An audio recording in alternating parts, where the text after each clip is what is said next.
wind is still gusting strong, man. Woo! We're directly behind Catesty Cam now, and you can see the old reservoir dam. And here we go. It's been a little while since I've been able to say this. Views to die for.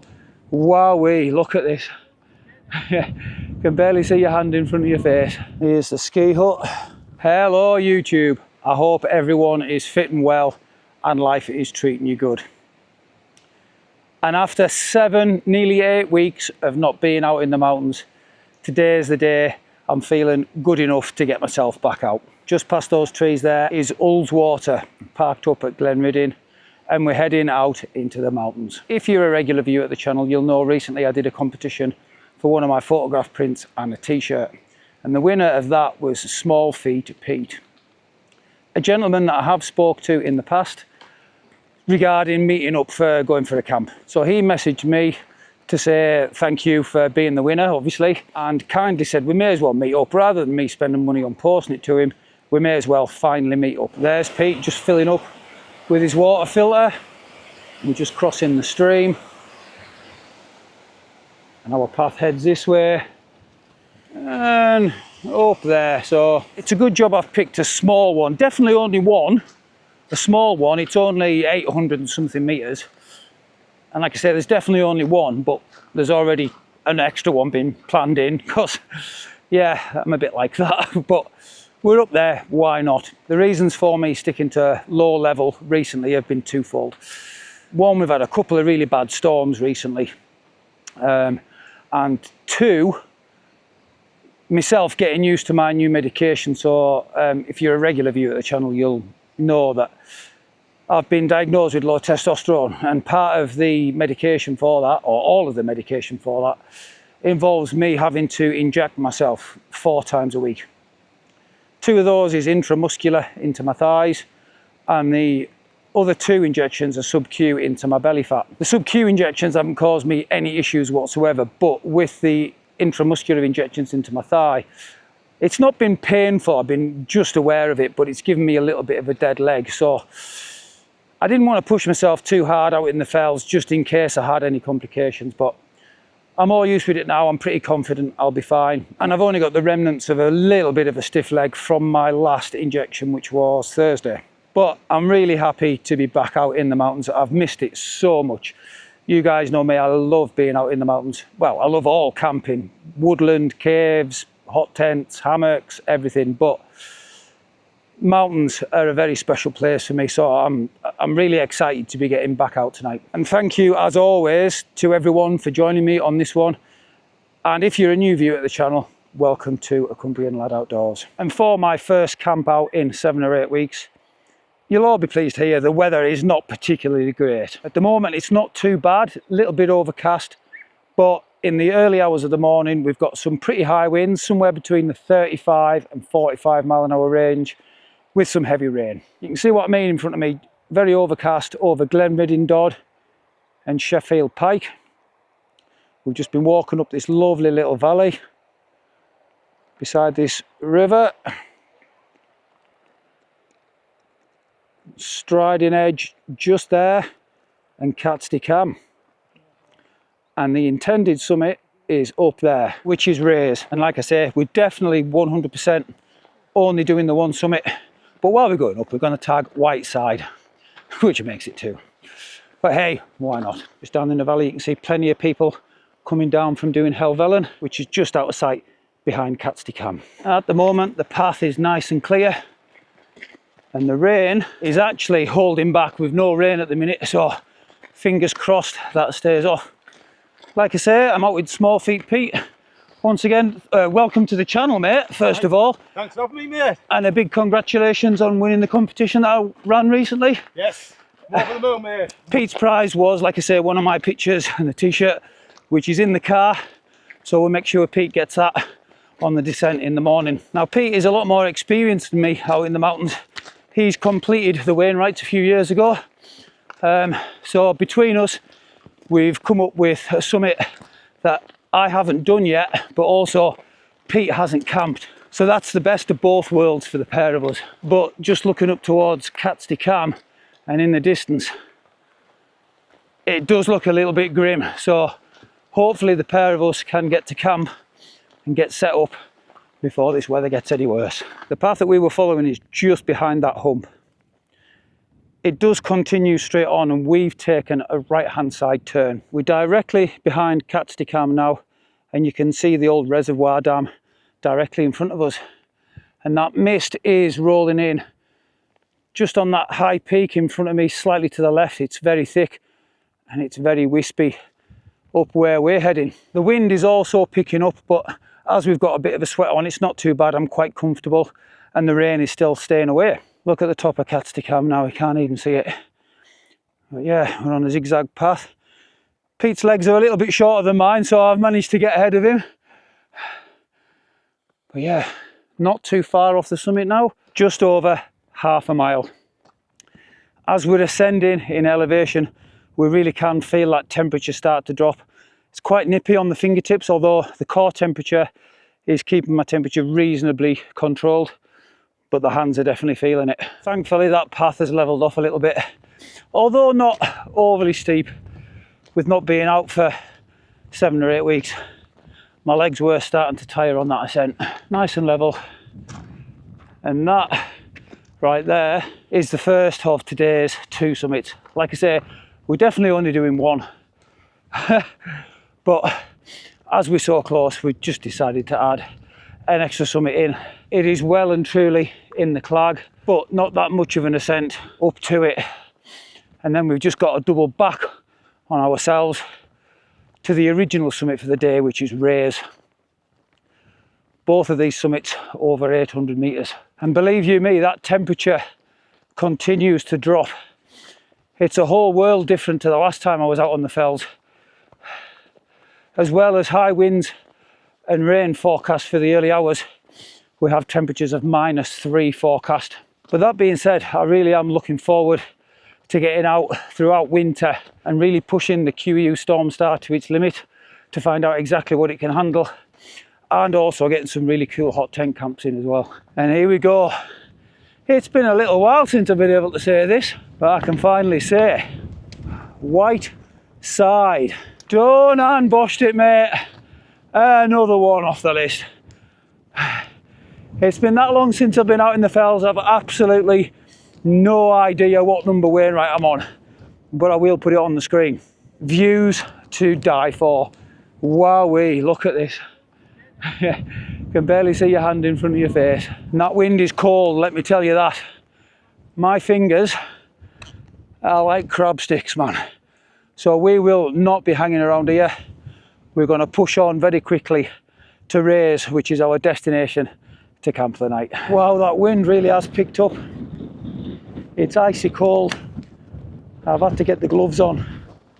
And now I can say Raise. Done and boshed it, mate. Another one off the list. And the second for today, even though we're only just doing 1. That's Thirlmere down there, looking onto Raven Crag. Starling Dodd and Stybarrow Dodd in front of us.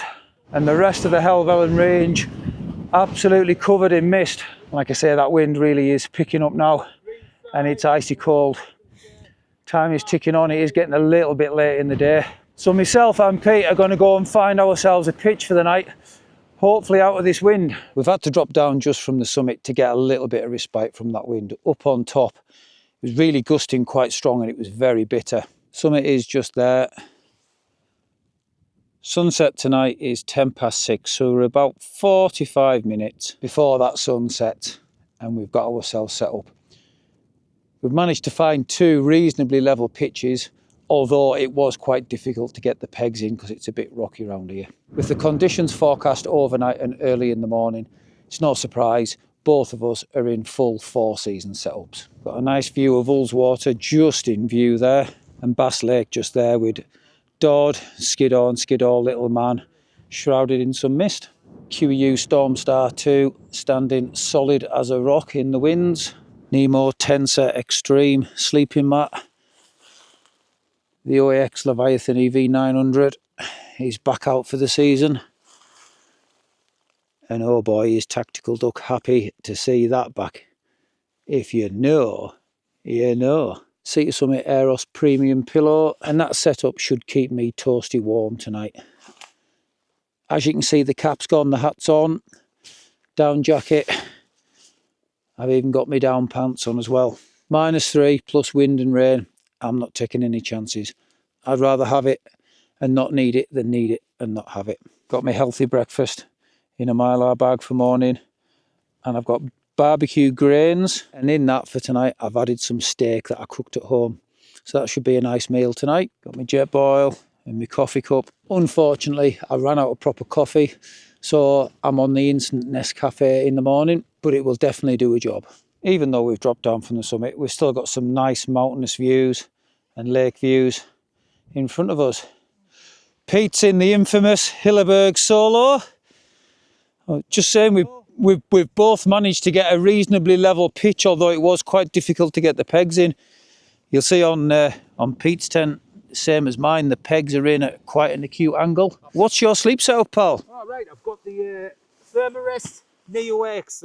That's about 3-year-old, that pad, so it's served me well over the years.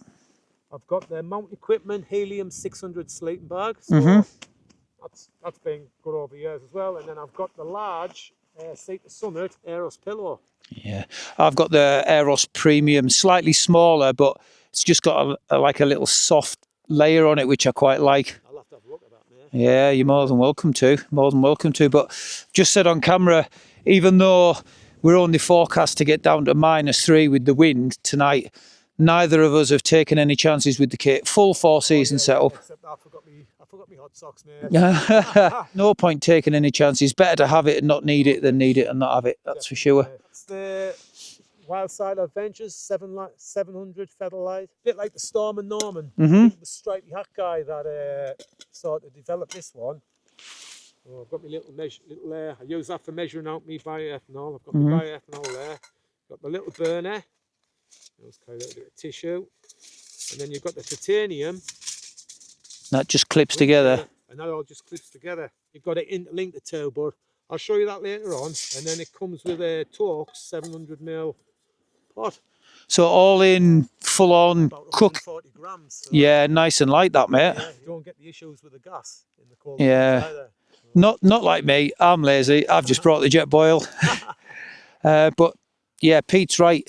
Even if you buy the extreme gas, which is what I use, you can get some bother with the flow rate in the early hours of the morning when you're cooking your breakfast when it's really cold. Top tip, stick your gas in your sleeping bag for about 10-15 minutes before you use it, and that definitely helps you out. But not a bad pitch for the night. Nice mountainous views, and we're out the wind a little bit. Right, I'm going to have a bit of a catch up with Pete, and then I think it's probably time to start thinking about getting some food on. Pete's just been over to say hi and have a look around my kit. He's suitably impressed by the QEU Stormstar anyways. But we've decided we're both going to get some tea on in our separate tents. It's not a night for sitting out and chatting and enjoying the views. The sun's started to go down, it's bitterly cold and it's blowing a gale. So once we've both eaten, Pete's going to come over here and we're just going to have a bit of a chinwag inside my tent. I've got about 5 minutes left until my food's ready, just cooking inside the vestibule. I have got this zip open just for a bit of ventilation, as well as my top vent. And let me tell you, I am ready for something to eat. Now, I can't remember exactly which microwave meal this was that I put inside this Mylar bag. But what I will do is I'll put a picture up on the screen. I highly recommend these microwave meals that I've been trialling out over the summer. Very good value for money, and they're very tasty. And if you do like what I've done today and add a bit of meat into them, because most of them are veggie, then you're getting a cracking meal. Absolutely Hank Marvin.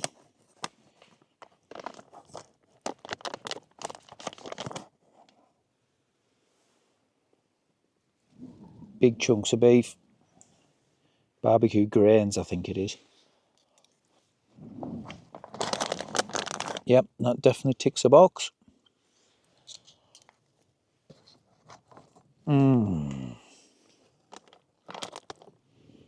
Cheers, everyone.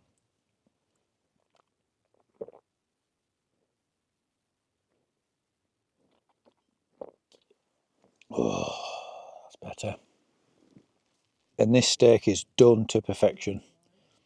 It's still nice and tender and soft. Right, I'm going to finish my food. Wait for Pete to finish his. And then, like I say, Pete's coming over for a bit of a chinwag inside the tent. So I'll bring you back then, maybe get Pete's thought on my setup, and I'll give you my thoughts on his, or maybe even some top tips for camping. It's well and truly dark outside now. Both myself and Pete have had our tea. Pete's come over for a chinwag. We've just been chatting away, so I'm going to put Pete on the spot. I'm going to ask you a couple of questions. Obviously, your setup tried and tested with the Hilleberg Solo and the Thermarest sleeping mat and your sleeping bag. So there's that Mr. Spider again. You can go into my vestibule. Goodbye. So what I'd be interested in is, obviously, this is the first time you've seen a QEU Stormstar and the setup that I'm using. So, yeah, what's your opinions on me setup? Well, the Stormstar, like I mentioned earlier, I've got the Hilleberg Solo Black Label, which is supposed to be the bombshell of a tent, the strongest tent on the market, the one that everyone benchmarks against. And when I actually felt this, and this didn't move, and I went straight back to my tent and felt mine, and it did have some movement there, but this is absolutely rock solid. It's like a limpet on a rock, innit? Yeah, it's unbelievable. And like I said to you earlier, I found it to be, like you said, it's not low. It's just the tent itself is wide. It's got quite a big footprint, which gives it the impression that it's really low. And I think that's where it gets its stability from. It's got a really good foundation. Yeah. Having such a wide footprint, and that's why I think it has got all of its stability. I think it's absolutely rock solid. Yeah. But yeah, that's straight up that. That's my tent. I love it, and I would trust it with my life to an extent. But I think this is possibly a stronger tent than the Hilleberg Black Label. Wow. Honestly. That's a statement, that, mate. If I get any negative feedback because of that statement, so be it. But firsthand, I'd look at both tents, and hand on heart, this does feel a more solid tent than the Hilleberg Solo Black Label. And there's plenty of room. Obviously, honestly, the Solo's obviously designed for a one person. Yeah. But I mean, there's two of us in here. Yeah. And look, we're not even taking up all the room in here. So spot on. What is your top tip for beginner wild campers? So people that are watching this video and they're thinking, oh, I really fancy giving wild camping a go. What would be your top tip to those people? Well, my top tip to anybody would be, first of all, test all your equipment at home in your garden. And also maybe test it in your garden on not so good day either. Get used to how your equipment is all set up. And then when you go out to the wild camp, make sure you tell everybody where you're going. Leave it on a bit of paper, where you're parked, what route you're taking, where you're going, and what time you anticipate to be at home. And then pick a fell that isn't too far from your vehicle. And the perfect example for me, and I don't really want to say it on YouTube, but I'm going to, because everyone knows anyway, but Hallam Fell is an absolute brilliant little fell to start off on, because if you do get any kind of bother, or if you don't like it, you literally are only about 10-15 minutes from your vehicle. So, yeah. And you're getting those views from a height as well. Yeah. I will also stick my 2 pence in on that last question. So my top tip for anyone that is looking to start wild camping is don't get hung up on the gear. You know, you see the likes of myself and Pete, we're out in QEU Stormstars, Hilleberg Solos, you know, Nemo Tensor sleeping mats, Thermarest sleeping mats. You've got to remember, certainly in my case, it's taken 5, nearly 6 years for me to get this kind of kit together. When I first started out, I was using the OEX Fox 2 version 1, and I used that tent all year round. And all of the kit that I started with was very, very basic. And as that kit got a bit tired and a bit threadbare, I slowly saved me pennies for the next bit of kit that was slightly better. So yeah, don't get hung up on the gear.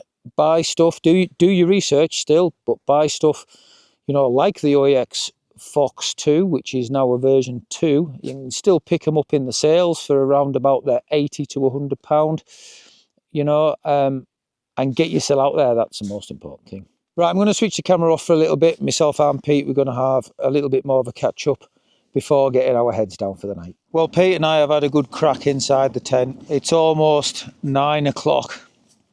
And as you can hear outside, that wind really has picked up. It is gusts, so 1 minute it's quiet like it is at the minute, and the next minute the tent is absolutely rattling. So the weather forecast so far is bang on cue. We are both kind of hoping that it is wrong in the morning and we at least get a dry descent, but I'll definitely not be holding my breath for that. It's most likely we're going to end up getting soaked on the way down. Unfortunately, with this wind, that means I haven't had the opportunity to get my drone up. I have got it with me, but absolutely no point in sending it up. So enjoy the few photos that I've managed to capture over today, overnight, and we'll see you bright and breezy in the morning.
Good morning, everyone.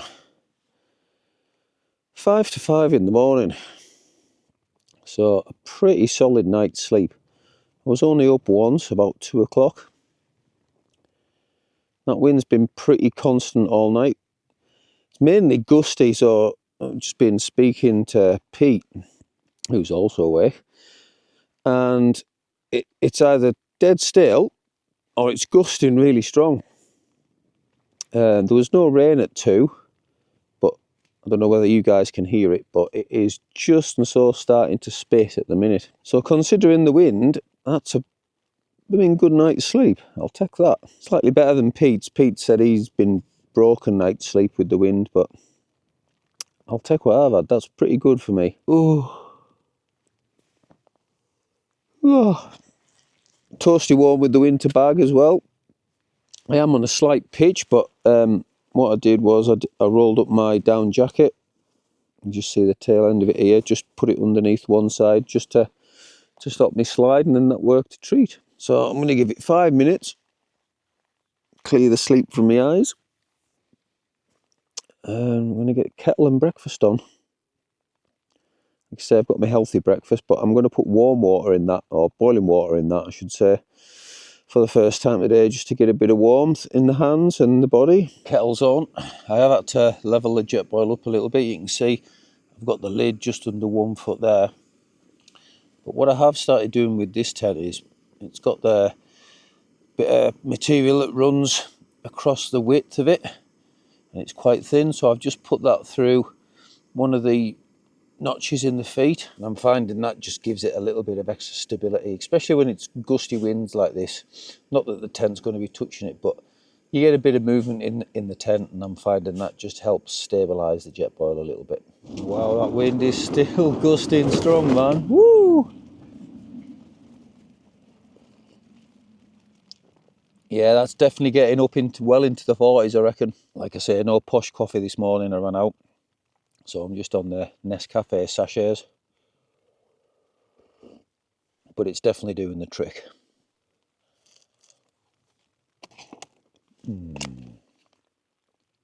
That's nice warm.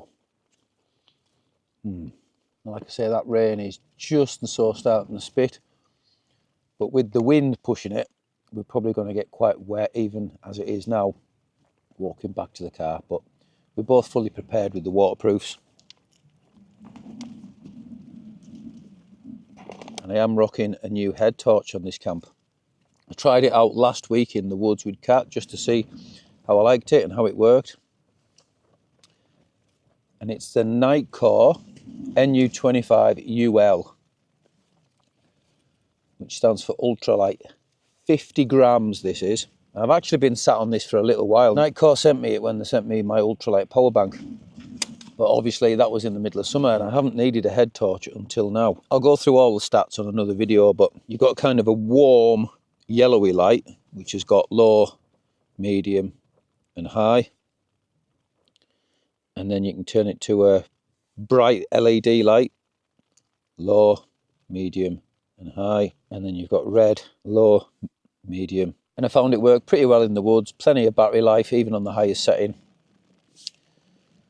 So we'll see how that manages when we're heading down the mountain. With the weather conditions being the way they are, myself and Pete are trying to time things so we're getting out of the tents packed at the same time. So in theory it should take us roughly the same time to pack our tents down and then we can just get off the mountain. Waterproofs are on, rucksacks packed with the rubbish bag attached to it. So as always, and as it should be, we'll be leaving no trace. Once we get the tents down, we're not going to be hanging around. Like I say, that wind is gusting particularly strongly this morning. I'm reckoning somewhere around about the early 40 miles per hour. And even though it's only drizzling with the wind, we're going to get soaked. So it's literally going to be tents down and head down that mountain back to the cars. Obviously, it goes without saying a big shout out to Small Feet Pete for meeting up with me today and coming on a camp. He's a cracking lad, just like me, normal lad. We're very similar in the way we go camping. Pete's also up early and a lot of the things that we do are exactly the same. So it's been an absolute pleasure to have Pete join me on this one. As always, I'll put a link to Pete's channel in the description. So you can go and check him out. Please do so. Like I say, he's a great lad. He's a great channel. So I'd really appreciate it if you go and show him some support. We're out the tent and the tents are down. The wind is a lot more consistent now. It is still gusting, but we're not getting that lull in the wind. There's my rucksack ready just to put on. That's where I had my tent last night. I've just done a double check just to make sure I've not left anything behind. There's Pete just finishing off his rucksack, just his poles to go in. That's where he had his tent last night. 2 or 3 minutes and we'll be making a start back to the car. And let me tell you, that wind is bitterly cold. I've got my gloves in my pocket ready to get on. Obviously it's pitch dark, but hopefully once we get back towards the bottom of the trail, it'll be light enough for me to bring you back. Just on our way back and we're cutting through the ski slopes that's in this area. You see the old wooden fencing? It kind of marks the lines. And we've got the ski lifts themselves. Just in the distance there, I don't know whether the camera will pick it up. I'm trying my best to shine the torch on it. But there's the old ski hut just there. And we're going to be navigating just past that. Here's the ski hut. Obviously locked. All the gear will be in there. Substantial sized hut. It's got some lovely little slates on it. So obviously in the winter time, this is where all the local skiers come to have a bit of skiing fun. Lovely stone building on the side with a wooden front. And just and so getting the first start of dawn, we've got some light peeking through the clouds over there. And I can just see the very bottom of the moon. And as we've dropped a little bit, the wind has dipped in speed. So it's not quite as cold, which is good. In order to get off the mountain as quickly as we could, we've taken the direct line off-piste. Just joined the Styx path route.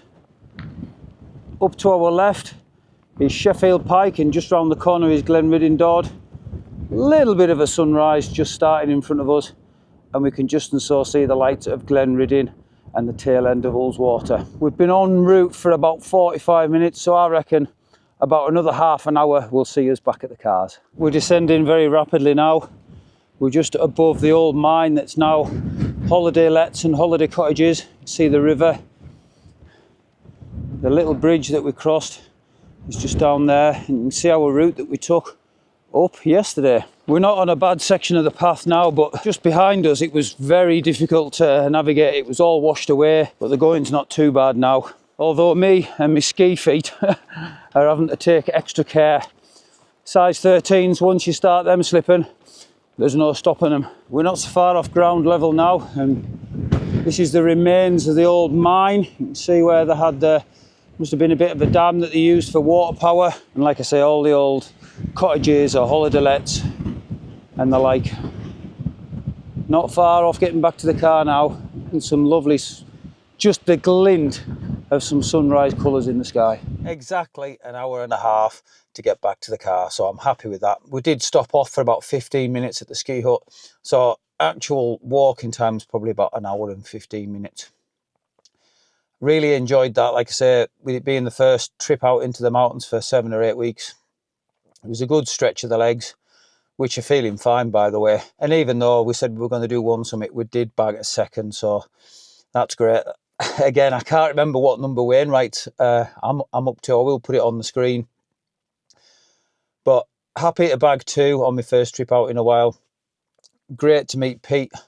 Like I say, there will be a link to Pete's channel in the description. Cracking lad. Please go and check him out and show him some support. Right, it's time to get myself away home for a well-earned shower. Thank you very much for joining me on this one, and I hope you've enjoyed it as much as I have. So once again, until next time, stay safe, much love from a Cumbrian lad.